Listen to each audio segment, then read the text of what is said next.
तो अंधेरा ही हो गया, लेकिन अभी तक मेरा काम फिनिश नहीं हुआ। तो आज का मेरा पूरा दिन सरसों की फसल को काटने में ही लग गया। थोड़ा थोड़ा करके सरसों बरसाती के ऊपर से रख देंगे, क्योंकि बीच में कुछ कुछ बालियां पकी हुई हैं सरसों की, कुछ बालियां अभी हरी हैं। वैसे हम सरसों की फसल को ऐसे हाथ से भी निकाल सकते हैं। और कल मुझे किसी खास जगह जाना है, कल तो कुछ भी काम नहीं हो पाएगा भाई। फिर प्रणाम आप सभी को, मैं प्रीति आप सभी का स्वागत करती हूँ देवभूमि उत्तराखंड के इन खूबसूरत पहाड़ों से।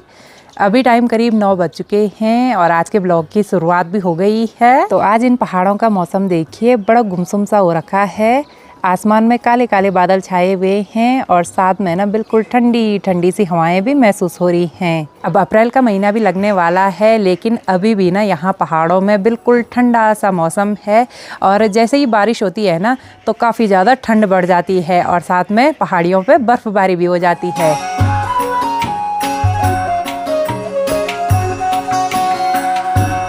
अब आजकल आसपास के खेतों में सभी लोग लगे हुए हैं सरसों की कटाई के काम पे।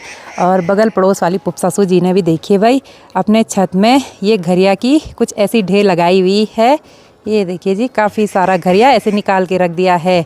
हमारे यहाँ जैसे ही कटाई होती है ना, तो कुछ इस तरह से ढेर लगाते हैं और कुछ टाइम तक घरिया को सूखने देते हैं। फिर उसके बाद एक दिन घरिया की मंडाई कर देते हैं और घरिया का जो घास बच जाता है ना, तो वो गाय भैंसों को देने के काम में आ जाता है। तो अभी मैंने एक दराती, एक सिरणी और एक शॉल ले लिया है। तो चलते हैं अब खेतों की ओर।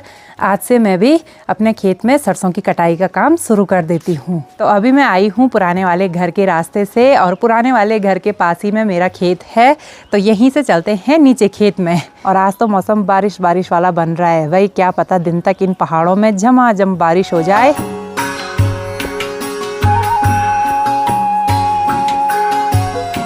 चलिए जी, अभी मैं पहुंच चुकी हूं अपने खेत में और यहाँ पे ना उस साइड से सरसों की फसल अच्छी तरह से पकी हुई है। अभी यहाँ ऊपर की साइड काफ़ी हरा है, तो इसको तो बाद में निकालेंगे। और बारिश की वजह से ना ऐसे देखिए नीचे डह रखा है। तो अब यहाँ से सरसों की फसल को निकालना शुरू कर देते हैं। इस बार ना सरसों की फसल सिर्फ इसी खेत में हो रखी है। नीचे वाले खेतों में बोया तो था, लेकिन वहाँ खच्चरों ने पूरा नुकसान कर दिया। तो अब लगते हैं अपने काम पे फटाफट से। चलिए जी, अब धीरे धीरे करके यहाँ पे दराती की मदद से सरसों की फसल को निकालना शुरू कर देते हैं। और कुछ कुछ बालियाँ ना सरसों की काफ़ी अच्छी पकी हुई हैं, कुछ कुछ अभी हरी हैं। तो जो हरी बालियाँ हैं ना, उनको नहीं निकालेंगे। वैसे हम सरसों की फसल को ऐसे हाथ से भी निकाल सकते हैं, लेकिन हाथ से निकालने में ना नीचे की साइड से कुछ ऐसी मिट्टी आती है। तो इसको मैं दराती की मदद से ही निकाल दूँगी। साइड से तो मैंने थोड़ा बहुत घरिया निकाल दिया है और इतना ही घरिया निकालने में ना काफ़ी ज़्यादा टाइम लग रहा है। अब यहाँ पे ये जो हरा हरा घरिया है, इसको अभी नहीं निकालेंगे। अगर पूरे खेत में ना एक ही साथ घरिया पका रहता तो निकालने में आसानी होती, लेकिन यहाँ पे ना सिर्फ पकी पकी बालियों को ही निकालना पड़ रहा है।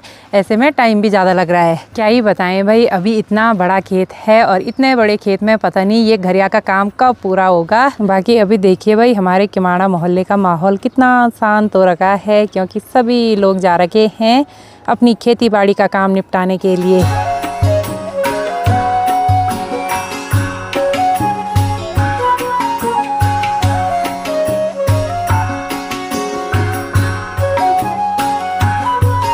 अभी इस खेत में ना मुझे सच में समझ ही नहीं आ रहा है भाई कि कहाँ से घरिया निकालना शुरू करूँ। वैसे थोड़ा बहुत मैंने घरिया साइड से निकाल दिया है, लेकिन यहाँ बीच में ना कुछ आइडिया ही नहीं आ रहा है भाई, क्योंकि बीच में कुछ कुछ बालियाँ पकी हुई हैं सरसों की, कुछ बालियाँ अभी हरी हैं।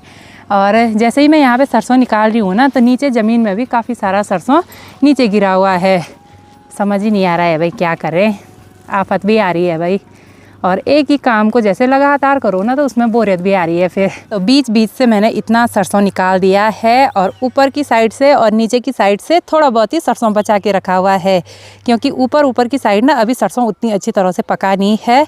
और बीच में ये जितना भी सरसों पका हुआ है ना, इसको मैं पूरा निकाल दूँगी। और अभी ठीक ऊपर पुराने वाले घर पे गौरी देवर जी भी बैठे हुए हैं। हेलो हेलो, कैसे हो? बढ़िया, चलो ठीक है, लगे हैं अपने काम पे। अब मौसम ना अभी काफ़ी ज़्यादा ख़राब हो गया है, साथ में बिल्कुल ठंडी ठंडी सी हवाएं भी महसूस हो रही हैं और मुझे लग रहा है थोड़ी देर बाद क्या पता बारिश आ जाए। तब तक तो मुझे किसी भी हाल में घर पहुंचना पड़ेगा भाई। अब यहाँ पे घरिया निकालते निकालते मैं सोच रही हूँ कि जितना घरिया मैंने निकाला है ना तो उसको ऊपर घर में रख के आते हैं। पता चल रहा अगर बारिश हो गई ना तो फिर घरिया के सारे बीज झड़ जाएंगे भाई। और मैंने बारिश का नाम लिया और हल्की हल्की बारिश शुरू हो चुकी है, तो फटाफट सारा घरिया उठा देते हैं। और घरिया को उठाने के लिए मैं ये शॉल भी लेके आई हूँ, तो एक बार इस शॉल को यहाँ पे बिछा देते हैं।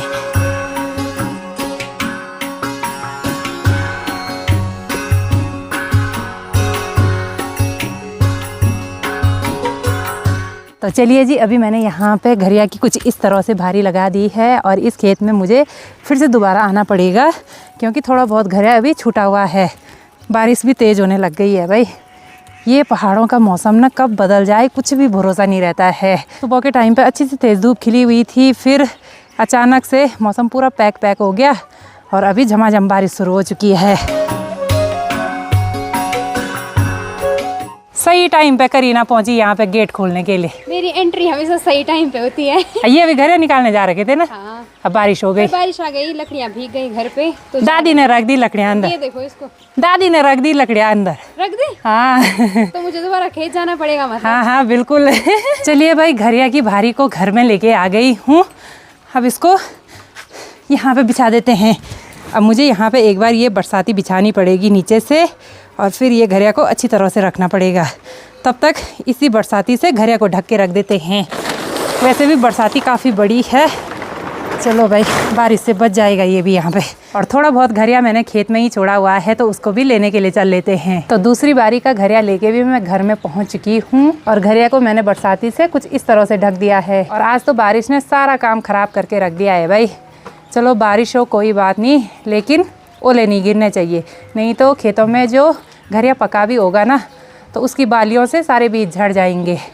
तब इतनी मेहनत का क्या फ़ायदा रहा भाई। अभी लंच बनाने का टाइम भी हो गया है तो लंच बना देते हैं। और अभी देखिए भाई, चारों तरफ की पहाड़ियों से बहुत ही भयंकर बारिश आ रही है, साथ ही आसमान में काले काले बादल छाए हुए हैं। केदारनाथ की साइड से तो मौसम कुछ ज़्यादा ही ख़राब हो रखा है भाई।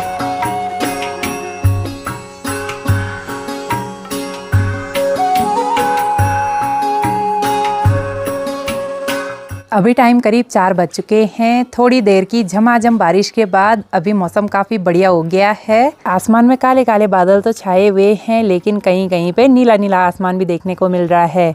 और ठीक सामने वाली जो पहाड़ियाँ हैं ना, उन पे तो पूरे यहाँ पे देखिए जी बादल छाए हुए हैं और वहाँ तो बर्फबारी भी हुई। और सुबह के टाइम पे मैं खेतों से जो सरसों की फसल की कटाई करके लेके आई थी वो मैंने यहाँ बरसाती के अंदर ढका के रखा हुआ है। तो अब उसकी ना एक ढेर लगा देते हैं। तो बरसाती को यहाँ पे अच्छी तरह से बिछाने के बाद अब यहाँ पे थोड़ा थोड़ा करके सरसों बरसाती के ऊपर से रख देंगे। तो यहाँ पे मैंने सरसों की कुछ इस तरह से ढेर लगा के रख दी है।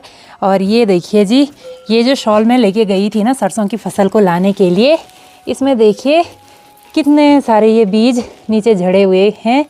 तभी तो हम इस शॉल को लेके जाते हैं खेतों में, ताकि जो भी बीज गिरे वो शॉल में गिर जाए। तो एक बारी के सरसों की कटाई करके मैंने यहाँ पे ढेर लगा दी है। अब चलते हैं फिर से खेतों की ओर, सरसों की फसल की कटाई के काम पे लग जाते हैं। आज तो मैंने सुबह के टाइम पे वहाँ से लेके यहाँ तक सरसों की कटाई की। अब यहाँ पे इतना बड़ा ये जो एरिया है ना, इस पर सरसों की पूरी कटाई करनी है। और कल मुझे किसी ख़ास जगह जाना है। कल तो कुछ भी काम नहीं हो पाएगा भाई, फिर तो कल का काम ना आज ही निपटा देते हैं। अब थोड़ा बहुत सरसों की कटाई तो मैंने यहाँ पे कर दी है और जितना सरसों मैंने काटा है ना तो उसको उस शॉल में उठा के रख देते हैं सारा।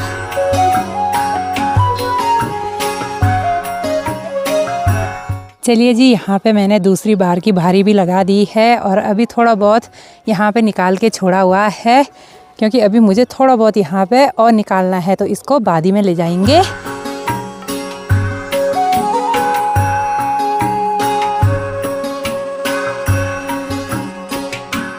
तो यहाँ पे सरसों की दूसरी ढेर लगा के अब फिर से चल लेते हैं खेतों की ओर। तो यहाँ खेत में आके ना मुझे टेंशन सिर्फ इस झुके हुए घरिया को देख के हो रही है। पता नहीं कैसे काटूंगी भाई यहाँ पे ये वाला घरिया। तो आज का मेरा पूरा दिन सरसों की फसल को काटने में ही लग गया। तो चलिए जी, पका पका घरिया मैंने निकाल दिया है और अभी मैंने यहाँ पे भारी लगाना भी शुरू कर दिया है। तो अंधेरा ही हो गया लेकिन अभी तक मेरा काम फिनिश नहीं हुआ। और आज मैंने इतना ज़्यादा घरिया निकाला, अभी भी ढेर लगा ही रही हूँ और इतनी भयंकर थकान लग गई है ना, क्या ही बताएं भाई। ये जो पहाड़ी कामकाज होते हैं ना, ये देखने में तो आसान लगते हैं लेकिन उतने होते नहीं हैं। और ऐसा काम ना मैं अपने ससुराल में मतलब अभी सीखी हूँ। ससुराल आके मायके में तो इतना काम होता नहीं था, लेकिन आलू लगाना, मंडवे में गुड़ाई करना, ये काम तो मैंने यहीं आके सीखा है भाई। घरिया भी हमारे यहाँ उतना नहीं होता था मायके में, लेकिन यहाँ तो खूब घरिया हो रहा है और इस बार घरिया भी काफ़ी बढ़िया हुआ। तो यहाँ पे ढेर लगा देते हैं। तो आज की इस वीडियो को यहीं पे एंड करते हैं। मिलते हैं आपको अगली नई वीडियो में, तब तक के लिए जय देवभूमि उत्तराखंड।